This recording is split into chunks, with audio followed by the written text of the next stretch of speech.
Hello everybody and welcome back to the channel. It is me, the Prince of FNAF, and I got an interesting review for you today, something that I don't usually do, but you have seen it on the channel before. We are doing a television show review, and today we're taking a look at The Dragon Prince, a Netflix original series. So with that out of the way, let's roll the intro and take a look at the first 3 seasons of the show.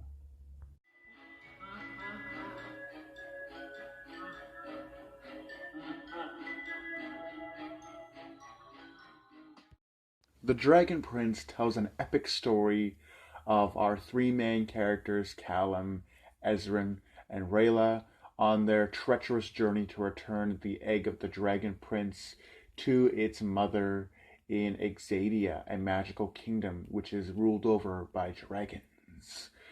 It's a pretty cool show, and I'm not going to spoil too much of the show because I definitely recommend that you guys should watch it. Although the show does tend to seem very childish at the beginning, there are parts in the show that are very dark in nature, as you will soon come to realize from watching the show all the way through. The show starts off as a very childish cartoon about a couple teenagers in their trip to return this object, the object being the egg which contains Zim, who eventually hatches at the end of season 1. The egg hatches and Zim is born. He is the Dragon Prince, the character of the show.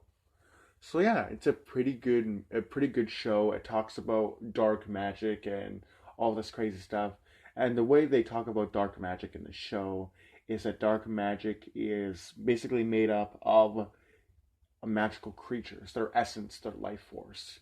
And that's why when the dragons can sense that there is a dark magician around or somebody who deals with dark magic, they will often say that he smells of death. That because that being the death of magical creatures, because that's how dark magicians get their power and so on and so forth. The show does kind of feel like Castlevania, another anime style sort of anime with, monsters versus humans, that kind of stuff. Except this show feels much more aimed at a children's audience, and it feels much more rated E for everyone. The show it's pretty good. The storyline is awesome. All the characters have great backstories, and you really feel a connection to the characters. They don't feel very one sided. There's nothing one sided about them.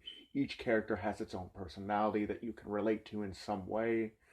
Rayla is this kind of moon shadow elf that is kind of an outcast. She doesn't do anything right. She's an assassin, yet she's never killed anybody. And she's got all kinds of heart and personality to her, and I cannot talk tonight.